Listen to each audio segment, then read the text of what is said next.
السلام علیکم ورحمۃ اللہ وبرکاتہ۔ رب اشرح لی صدری ویسر لی امری واحلل عقدۃ من لسانی یفقہوا قولی۔ رب زدنی علما، اللہم فقہنا فی الدین، اللہم ارنا الحق حقا وارزقنا اتباعہ وارنا الباطل باطلا وارزقنا اجتنابہ۔ سورہ مریم پارہ نمبر 16 آیت نمبر 40 تک ہم پڑھ چکے، آج ہم 41 سے پڑھیں گے۔ اعوذ باللہ من الشیطان الرجیم، بسم اللہ الرحمن الرحیم۔ وَاذْكُرْ فِي الْكِتَابِ ابراہیم اِنَّهُ كَانَ صِدِّيقًا نَبِيًّا، اور اس کتاب میں ہمارے خلیل ابراہیم علیہ السلام کا واقعہ بیان کیجئے، بلا شبہ وہ راست باز اور ایک نبی تھے۔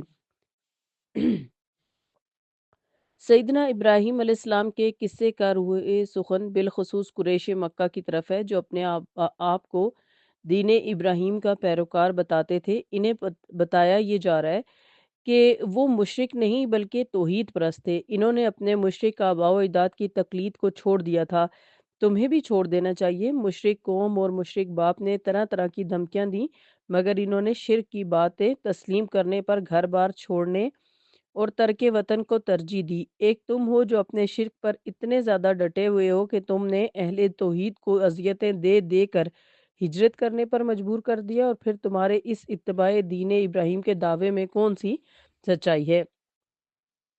اور پھر اللہ فرماتے ہیں ابراہیم علیہ السلام کے بارے میں کہ ہمارے خلیل ابراہیم تو قول کے سچے اور اپنی عملی زندگی میں بھی راست باز انسان تھے، اور صدیق ہونے کے علاوہ وہ نبی بھی تھے۔ بعض لوگ اسی آیت سے استدلال کر کے صحیح بخاری کی درج الحدیث لیتے ہیں۔ سیدنا ابو ہریرہ رضی اللہ عنہ فرماتے ہیں کہ رسول اللہ صلی اللہ علیہ وسلم نے فرمایا، سیدنا ابراہیم علیہ السلام نے کبھی جھوٹ نہیں بولا سوائے 3 مرتبہ کے۔ 2 مرتبہ تو اللہ کے واسطے، ایک ان کا یہ کہنا کہ قال انی سقیم، کہ میں بیمار ہوں، یعنی جب ان کی قوم میلے میں جا رہی تھی انہوں نے ساتھ جانے سے یہ کہہ کر انکار کر دیا کہ میں بیمار ہوں۔ اور دوسرا یہ کہنا بل فعلہ کبیرہم ھذا، کہ جب انہوں نے بت توڑ دیے اور ان کی قوم نے آ کے پوچھا کہ بت کس نے توڑے ہیں، تو انہوں نے کہا تھا بل فعلہ کبیرہم ھذا، بلکہ ان کے اس بڑے نے یہ کیا ہے۔ یہ دونوں اللہ کے لیے انہوں نے جھوٹ بولے تھے۔ اور تیسرے کے بارے میں آپ صلی اللہ علیہ وسلم نے فرمایا کہ ایک دن وہ اور ان کی بیوی سارہ اس حال میں جا رہے تھے کہ ایک ظالم بادشاہ پر ان کا گزر ہوا۔ کسی نے بادشاہ سے کہا کہ یہاں ایک ایسا شخص آیا ہے جس کے ساتھ اس کی خوبصورت بیوی بھی ہے۔ اس بادشاہ نے سیدنا ابراہیم علیہ السلام کو بلوا بھیجا اور سارہ کی بابت پوچھا کہ یہ کون ہے؟ سیدنا ابراہیم علیہ السلام نے کہہ دیا یہ میری بہن ہے۔ پھر وہ سارہ کے پاس گئے اور کہا سارہ، اس وقت روئے زمین پر میرے اور تمہارے سوا کوئی مومن نہیں، اور اس ظالم نے مجھ سے پوچھا تو میں نے یہ کہہ دیا کہ یہ میری دینی بہن ہے، پس تم مجھے جھوٹا نہ کرنا۔ یہ صحیح بخاری کی حدیث ہے۔ ان تینوں جھوٹوں میں سے 2 کا ذکر تو قرآن کریم میں موجود ہے۔ بتوں کو توڑا، اور آپ نے کہا، آپ علیہ السلام نے یہ کہا تھا، لیکن پوچھنے پر کہہ دیا کہ اس بڑے بت نے انہیں توڑا۔ اسی طرح جب ان کی قوم جشن منانے نکلی اور آپ ساتھ لے جانے کے لیے آپ کو کہا گیا تو آپ نے کہہ دیا کہ میں بیمار ہوں۔ پھر اسی وقت جا کر ان کے بت بھی توڑ ڈالے، تو پھر ظاہرہ بیمار تو نہیں تھے۔ کیا یہ باتیں خلاف واقعہ تھیں؟ لہٰذا معترضین کا اصل رخ قرآن کی طرف ہونا چاہیے، نہ کہ حدیث کی تکذیب پر۔ رسول اللہ صلی اللہ علیہ وسلم نے خود ابتداً بذات سے یہ الفاظ فرما دیے کہ سیدنا ابراہیم علیہ السلام نے کبھی جھوٹ نہیں بولا۔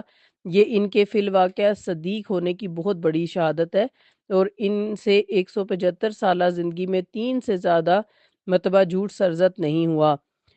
اب آپ اپنی زندگی کے شب و روز پر نگاہ ڈالیں تو آپ ساری زندگی میں نہیں بلکہ صرف ایک دن میں اتنے زیادہ ہم جھوٹ بول لیتے ہیں کہ جس کا ہم تصور بھی نہیں کر سکتے۔ لیکن بہرحال ابراہیم علیہ السلام کی پاکیزہ زندگی کے بارے میں نہ صرف قرآن پاک گواہی دیتا ہے بلکہ رسول اللہ صلی اللہ علیہ وسلم کی حدیث سے بھی ہمیں پتہ چلتا ہے۔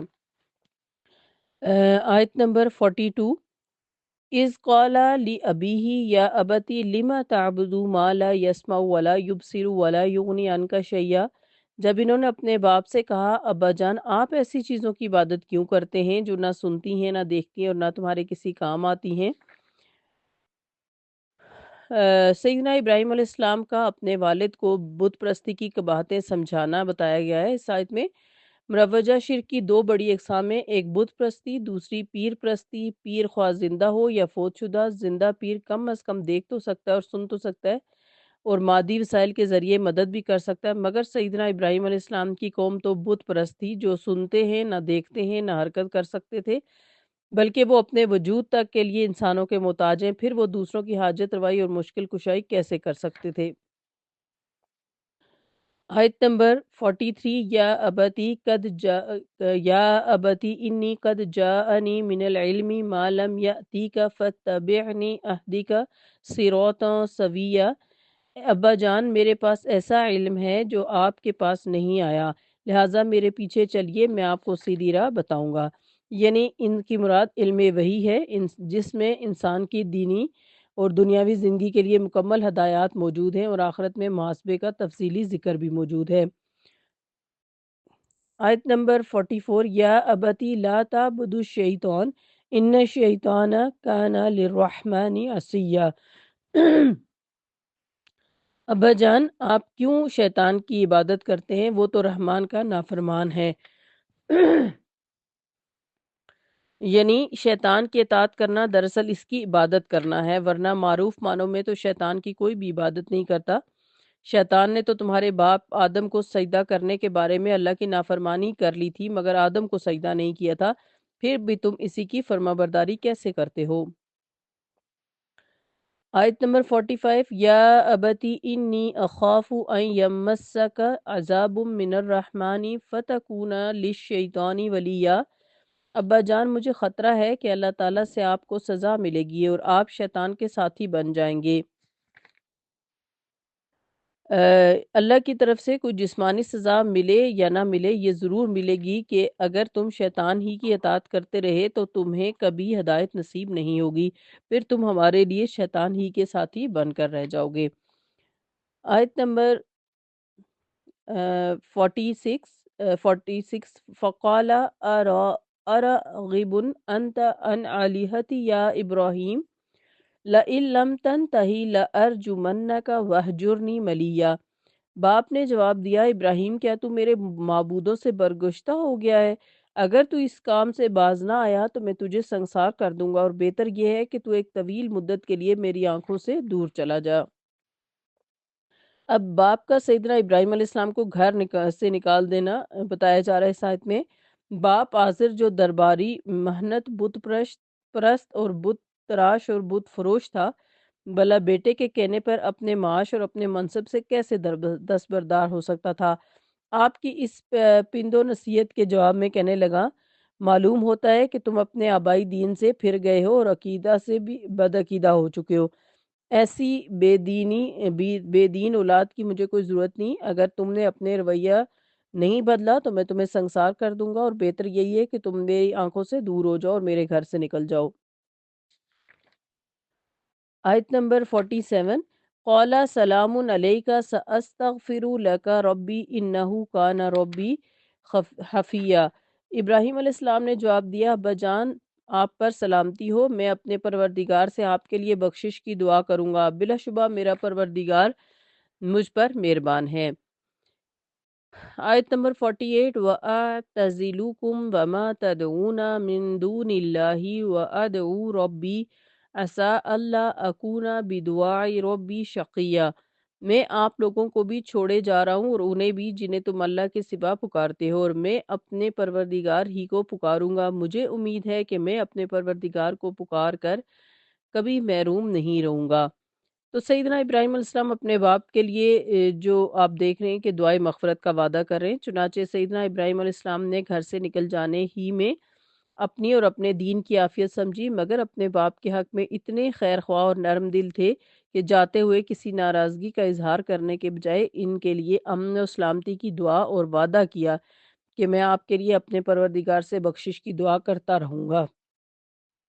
پھر آپ علیہ السلام کو بذریعہ وحی معلوم ہو گیا کہ مشرک کی کسی صورت بخشش نہیں ہو سکتی، تو آپ ایسی دعا سے کرنے سے رک گئے۔ آیت نمبر 49، فَلَمَّا اعْتَزَلَهُمْ وَمَا يَعْبُدُونَ مِن دُونِ اللَّهِ وَهَبْنَا لَهُ إِسْحَاقَ وَيَعْقُوبَ وَكُلًّا جَعَلْنَا نَبِيًّا۔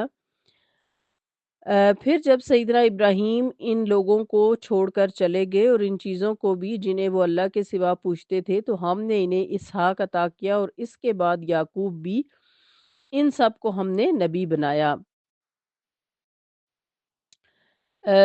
یعنی تمام مذاہب اور یعنی اس آیت کے اندر بتایا جا رہا ہے کہ ہجرت کے بعد اللہ کا سیدنا ابراہیم علیہ السلام کو اولاد عطا کرنا، جب آپ علیہ السلام نے اللہ کی راہ میں اپنے گھر کو اور اپنے گھر والوں کو خیر آباد کہتے ہوئے ہجرت اختیار کی، تو ظاہر ہے یہ کوئی چھوٹی بات نہیں ہے کہ آپ اپنا ملک اور اپنا گھر صرف دین کی خاطر چھوڑیں، کیونکہ دنیا کی خاطر چھوڑنا تو عام سی بات ہے، لیکن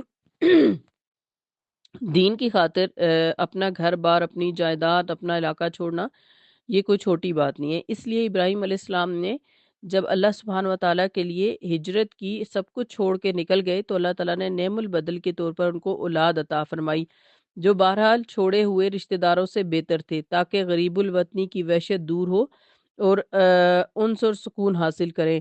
اولاد بھی ایسی جو سب نبی تھے، سیدنا اسحاق علیہ السلام بھی نبی، پھر ان کے بیٹے یعقوب علیہ السلام بھی نبی، پھر انہی کی اولاد سے یعنی بنی اسرائیل میں سینکڑوں نبی پیدا ہوئے۔ اور پھر آیت نمبر 50، وَوَهَبْنَا لَهُم مِّن رَّحْمَتِنَا وَجَعَلْنَا لَهُمْ لِسَانًا صِدْقٍ عَلِيًّا، ہم نے ان سب کو اپنی رحمت سے نوازا تھا اور ذکر خیر سے سربلند کیا تھا۔ سیدنا ابراہیم علیہ السلام کی تمام مذاہب میں یکساں مقبولیت کا اس آیت کے اندر ذکر ہے، یعنی دنیا میں جتنے بھی مذہب ہیں وہ سب ان کی تعظیم اور توصیف کرتے ہیں اور انہی سے اپنے اپنے مذاہب کا رشتہ جوڑتے ہیں اور انہیں ذکر خیر سے یاد کرتے ہیں، جیسا کہ امت محمدیہ بھی ہمیشہ اپنی نمازوں میں رسول اللہ صلی اللہ علیہ وسلم اور آپ صلی اللہ علیہ وسلم کی آل پر درود پڑھتی ہے، تو ساتھ ہی سیدنا ابراہیم علیہ السلام اور ان کی آل پر بھی درود پڑتی ہے۔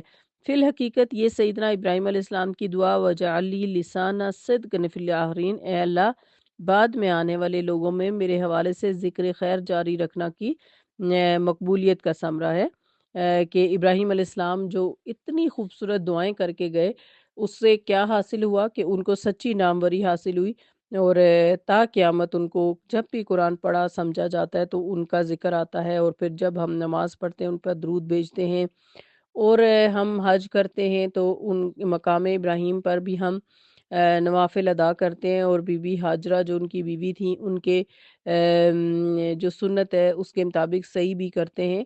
تو اس کے علاوہ آپ دیکھیں کہ یہاں پر تو جو ہے وہ اسحاق علیہ السلام اور ان سے یعقوب علیہ السلام اور ان کے آگے آل میں بتایا جا رہا ہے کہ نبی آئے، لیکن اسی طرح سے جو دوسرے بیٹے اللہ تعالیٰ نے ابراہیم علیہ السلام کو اسماعیل علیہ السلام عطا کیے، انہی سے پھر مکہ کو آباد کروایا اور انہی کی نسل میں آگے نبی صلی اللہ علیہ وسلم کو اللہ تعالیٰ نے بھیجا۔ تو یہ ساری باتیں اس چیز کی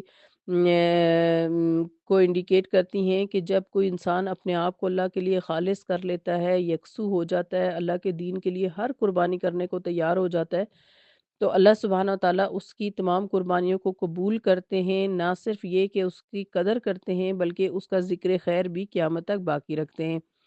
ہم سب کو بھی ایسی ہی ابراہیم جیسی خوبصورت دعائیں مانگنی چاہیے کہ ربی حبلی حکم والحقنی بالصالحین، اے اللہ مجھے حکمت عطا فرما اور مجھے نیک لوگوں کے ساتھ عطا فرما، وجعل لی لسان صدق فی الاخرین، اور مجھے بعد میں آنے والوں کے لیے جو ہے سچی ناموری عطا فرما، کیونکہ یعنی جب ہم مر جائیں اس دنیا سے چلے جائیں تو لوگ ہمارا ذکر خیر کریں، ہم کوئی ایسا کسی کے ساتھ حق مار کے نہ جائیں، برائی کر کے نہ جائیں کہ ہمارے مرنے کے بعد بھی لوگ ہمیں برے الفاظ میں یاد کریں۔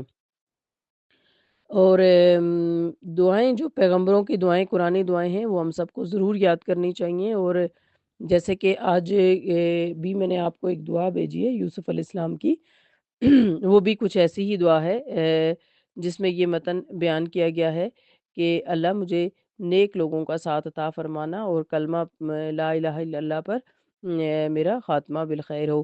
تو یہ دعائیں ضرور یاد کریں، اور اللہ تعالیٰ سے بہت زیادہ یہ دعائیں ہم نے مانگنی بھی ہیں انشاءاللہ تعالیٰ، اور ہم نے اپنا وقت نیک لوگوں کی صحبت میں گزارنا ہے، دین کو سیکھنے سکھانے میں، تاکہ واقعی میں ایسا ممکن ہو سکے کہ ہمیں حسن الخاتمہ بھی نصیب ہو اور ہمیں انبیاء جیسی ناموری بھی حاصل کرنے کی کوشش کرنی چاہیے، ان کے راستوں پر چلنا چاہیے، ان کے بتائے ہوئے جو طریقے ہیں ان کو فالو کرنا چاہیے۔ اللہ تعالی ہم سب کو ابراہیم علیہ السلام جیسا صدق عطا فرمائے، ان کے جیسی یکسوئی عطا فرمائے دین کے بارے میں، اور نبی صلی اللہ علیہ وسلم کی سچی پیروی عطا فرمائے، آمین۔